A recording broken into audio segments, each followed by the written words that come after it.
And just like that, boys, the fighting nerds are no longer. Deigo Lopes put the final nail in the coffin and set him free. Set us free, the fans, okay? The Wicked Witch is gone. Deigo Lopes finally finished these dudes off. I've been so hyped. This fight ended about 4 hours ago. When I saw Deigo Lopes hit Gene Silva with a spinning elbow, I stood up and screamed, "Get him! Get him!" Like literally in a movie. I felt like I was in Real Steel. I was trying to control Deigo Lopes through the TV. Okay, I was so locked into this fight. Deigo Lopes versus Gene Silva needs to be fight of the year for 2025. What an absolute banger. A game of inches. This fight could have went either way. Deigo Lopes got completely wobbled in that second round. I thought it was over, but Gene Silva is a literal... He's brainless. He's a window licker. He doesn't know what he's doing. Deigo Lopes had no idea where he was. He thought he was at home hitting pads, okay? He was sitting there eating these big shots, overhand rights, hooks, crosses, every single thing that Gene Silva was throwing at him. But at a certain point, Gene Silva stopped. He stopped throwing these powerful bombs towards Deigo Lopes while he was wobbled, and Deigo regained his consciousness in the second round. But in the first round, it was a slaughter. Deigo Lopes, listen, Gene Silva decided to throw a spinning push kick for a spinning side push kick for whatever reason, and Deigo Lopes was like, "Oh, cool, you're gonna give me your back? Don't even worry about it." And as soon as Deigo Lopes saw Gene Silva's spine, it was over. Deigo took him down, controlled him, and hit him with the most vicious elbows I've seen all year. Deigo Lopes is on guard. Gene Silva is trying to lift his head to Deigo Lopes' belly so he's not getting cracked with blows, and Gene Silva's bald, by the way, so he has no cushioning. He has nothing to protect his noggin. Deigo Lopes was raining down 12-6 elbows on this dude's bald head and sliced him open. Once I saw that, it was up. I was like, thank God. Thank God. My premonition has come true. My last video, I posted a picture of Deigo Lopes and Gene Silva at the press conference where Deigo Lopes was going to fight Volkanovski. And there's an image in there of Gene Silva holding the globe up like he has the world in the palm of his hands. And Deigo Lopes is sitting right next to him with his hat down, looking like Jeepers Creepers. And once I saw that picture, and correlation with Marcel Ruffy losing to Benoit Saint-Denis, an easy fight, by the way, the easiest fight they could have gave Marcel Ruffy at 155 besides Michael Chandler, by the way, I knew it was over. It was a premonition. I was like, thank God. The fighting nerds are going to be exonerated from the UFC land. They are. Carl Brahalio, out of the fighting nerds, has my most respect, by the way. He takes the hardest fights. Jared Cannonier, Nasruddin Maivov. Dude's fighting absolute savages in there. Shout out to him. But everybody else is taking easy fights. Now, Gene Silva versus Bryce Mitchell was a war. I'll give it to him. But everything else is easy peasy. Deigo Lopes finished Gene Silva in an absolute back and forth war. Now, I didn't mean to click on this graphic yet, but shout out to Nasruddin Maivov for knowing what's up and seeing what's going on with the fighting nerds. These dudes get cherry-picked opponents, by the way. Cherry-picked opponents. We've seen them all lose in 2025, boys. We've seen them all lose. The UFC cannot protect stars like that anymore. Once they get into the echelon of like the top 7, that's it. There's no saving them. They're straight savages all through the top 7. Good luck. Good luck. All right. Shout out to Nasruddin Maivov knowing what's up. But another thing that I laughed about was Gene Silva had a little interview before UFC Noche. And if you look right here, favorite knockout, Gene Silva versus Deigo Lopes. Buddy called his own knockout his favorite knockout of all time. Are we that delusional? Are we that This was fate. This was fate coming at you. I've been calling this all week, by the way. Excuse me, boys. I'm drinking some beer, all right? Deigo Lopes, during media day, didn't even get a haircut, okay? He was looking very, like, 80-ish dancer club type, okay? He had a little, like, mini fro going on, you know what I mean, with the receding hairline. It wasn't really a good look. I thought bro wasn't locked in. I knew something was going on with the Fighting Nerds team. I knew it. There's no way that all of your team members who are previously undefeated lose for the first time, and you're not affected by that. Look at the before and after. Look at the before and after. Deigo Lopes is such a savage. There is levels to this shit.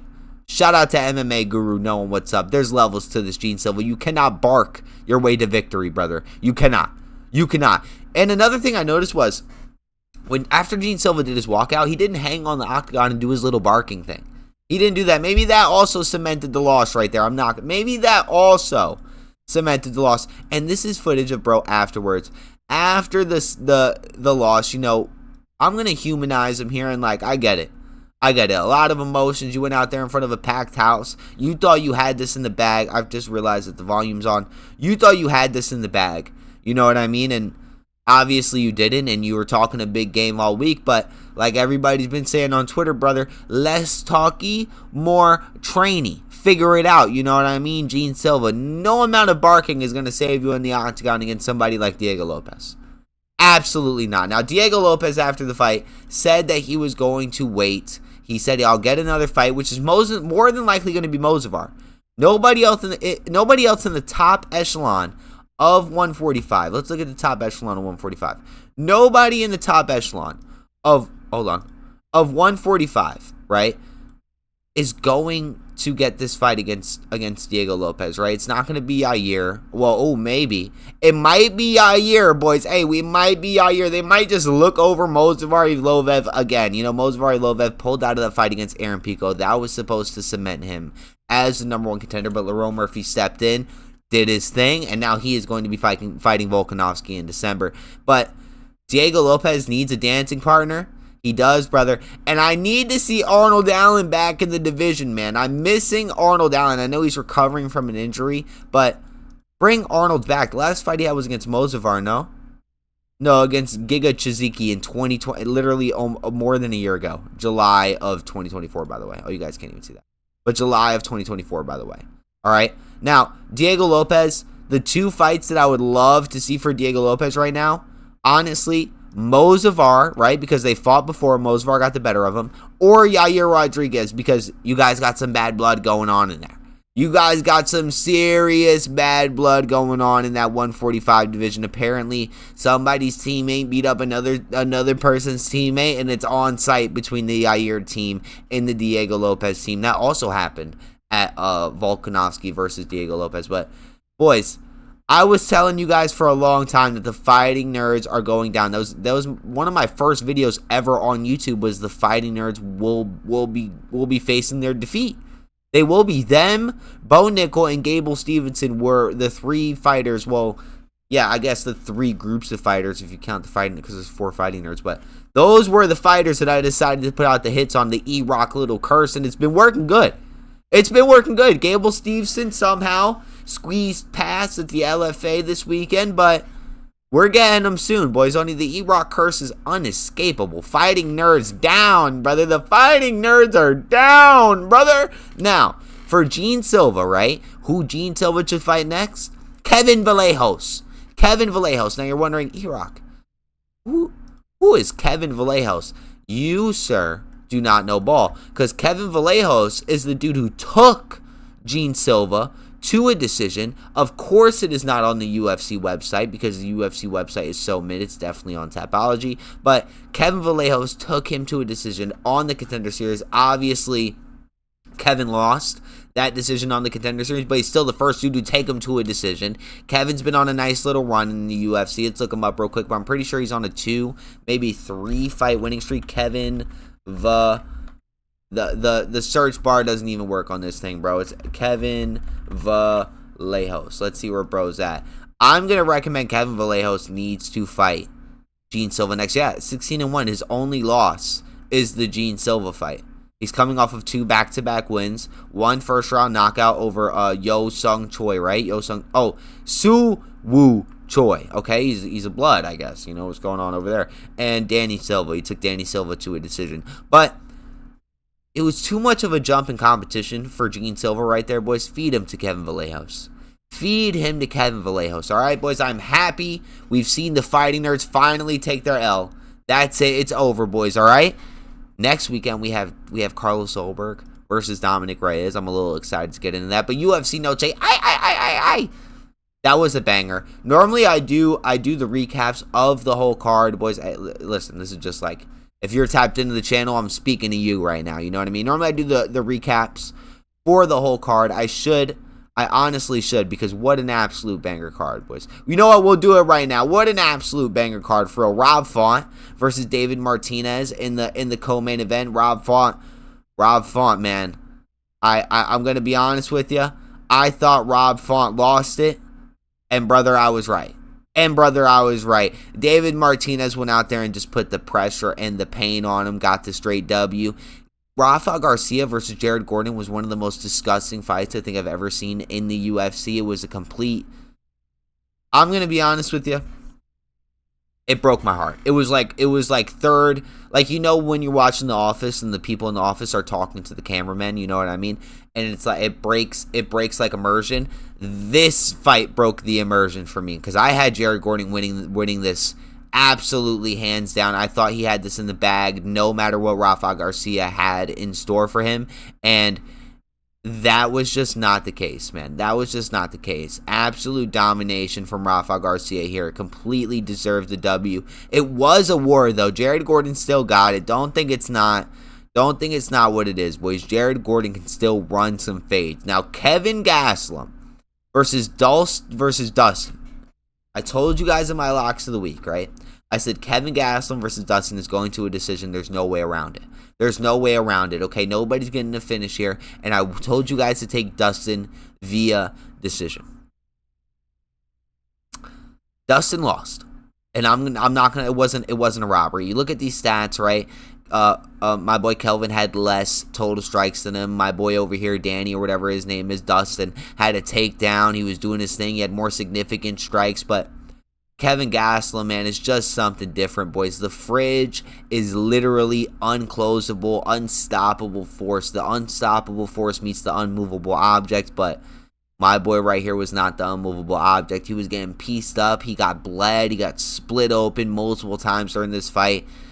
Kevin Gastelum just showed him, like, listen, there's level to this, and he pulled rank on him. He pulled rank on him right there in the octagon. His striking was elite. His pressure was elite.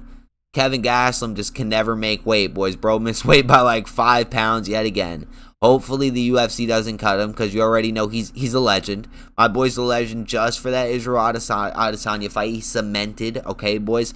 But he really should go to Dirty Boxing and fight Brian Battle for the weight cut belt. The cutting weight belt. All right, both of these dudes never make weight. My boy Kevin Gastelum is 4-7 in his last 11. The only reason I know that is because he was 3-7 in his last 10 before this fight. So, not a good stat for my boy Kevin Gastelum coming off of a win either way. Either way, it's not good. Now, Alexander Hernandez, his performance jumped off the page, off the screen for me, boys. This was a fantastic showing of Alexander Hernandez at 155. This boy needs a ranking. Give Alexander Hernandez a ranking. Coming off of starching Chase Hooper on that DDP versus Khamzat Chimaev card, he made a swift turnaround, not even a month later, to take out Deigo Ferreira. Absolute savagery. Now, did I think that my boy was going to take him out in the first round like he did Chase Hooper? Yes, absolutely. Deigo Ferreira taking this fight into the second round shows grit, and shout out to him. But beating up Kurt Holoblod, Chase Hooper, and Deigo Ferreira doesn't give you a ranking. I don't know what does. I literally don't know what does. And he beat up Austin Hubert too. Listen, give my boy Alexander Hernandez a ranking. This is non-negotiable. I don't care how far down we need to boot Colby Covington out of the ranking. Oh no, Colby Covington's not at 155. Literal casual here. But what an absolute banger. Send Alexander Hernandez into the rankings. I really don't want to see it. We're skipping this fight, boys. I honestly, this was vicious. It was vicious, and really nothing much to say about it. This is how you should start off the main card, you know what I mean, with a nice first round lopsided beating that's going on in there. This fight, Jose Daniel Medina versus Dosto Todorovic. This broke my heart. Jose Daniel Medina, got a UFC contract off of a loss on the Contender Series just because of how much of a dog he is. Just because of how much of a dog he is. He has not won a fight in the UFC. He's gone on to have 3 fights in the UFC. Now, to be fair, one of them was against Albader Gutierrez, and you already know this dude's coming for some gold. This dude's a scary guy. Do not want to see this guy in the rankings. Albader Gutierrez is a scary man. His nickname is the Silent Assassin, and whoever gave that to him, dude is not very silent. All right, he looks like a complete TRT monster. I'm not saying he does steroids. I'm just making an assumption. All right. Now, Daniel Medina broke my heart, boys, because I'm like, you know what, man? It's UFC Noche. Daniel Medina's a tough cookie. He's going to go out there. He's going to squabble it up. He's going to do his thing. He's going to get his first win in his UFC career. Bro is 0-3 in the UFC. 0-4 if you count that Dana White Contender Series loss. First round submission, by the way. It was an absolute beating. Wasn't even close. Jose Daniel Medina needs to get out of middleweight. He needs to get out of middleweight. Like literally get this dude out of middleweight. How tall is he? By the way? Where do I go see this information? Bro is 72 inches tall. I wish they had that in feet and inches, by the way. We should really figure this out, UFC. I need to go on Tapology for these things, but it's a little too late. But Jose Daniel Medina. All right, the beers are getting to my brain, boys. Let's be honest. Needs to go to 155. I don't care how much weight you need to cut, bro. Middleweight is not for you. You're getting outmaneuvered, outpowered, out-submissioned. Obviously, round 1 submission. Just go somewhere else, bro. Seriously, go somewhere else, man. The rest of this card, boys, was pretty solid. Zachary Reese versus Cedric Dumas. Cedric Dumas came out there looking like a mythical fighter. I was getting so hyped. I made some videos saying, look, Cedric Dumas said he has $13 in his bank account. He posted his bank account. He's going to go out there with some fire in his belly. He needs the W, right? That's what I was saying. He went out there and got kicked in the balls. He did. In the pebble sack, right? My boy had $13. He probably couldn't afford a cup, gang. Let's be real. My boy probably did not have a cup. That's what happened. This fight ended in a disqualification. Free ticket on my parlay. It didn't matter anyway because Jose Daniel Medina ruined all of my dreams. This would have smacked crazy. Cedric Dumas was plus 195. Jose Daniel Medina was plus 260. And we had Deigo Lopes for plus whatever. He was plus 2 something before the fight ended, boys. I mean, before the fight started. But what an absolute solid card. I figured out what this was. I asked in the beginning of my locks of the week, what is this first fight? Because I looked at it on Tapology and it had a tournament like image next to it, and I was like, what is this? And I realized it was the ultimate, not the ultimate. It was one of the UFC's offshoot TV shows to bring people into the UFC. It was their final, and this dude went out there and absolutely beat the brakes off of Rajinho, whatever, bro. Whatever. Shout out to UFC Noche. All of the Mexican fighters, all of the Spanish fighters won. They won. The Mexican-born, even if you count Deigo Lopes, even if you count, there was a few people that they were saying, even if you count Kevin Gastelum, they were going crazy, boys. The UFC Mexican fighters, the Brazilian-raised fighters, were undefeated at UFC Noche. What an event. What a solid main event. I'm so happy we no longer have to deal with the fighting nerds. By the way, look, you can see what I was talking about, bro. I had the little fake afro going on with the receding hair. It was not a good look. I'm gonna be honest with you, boys. Anyways, boys, shout out to Deigo Lopes with the fighter mustache. Go have some fun, boys. Go get a little crazy. I'll see you guys in a little bit. Peace out.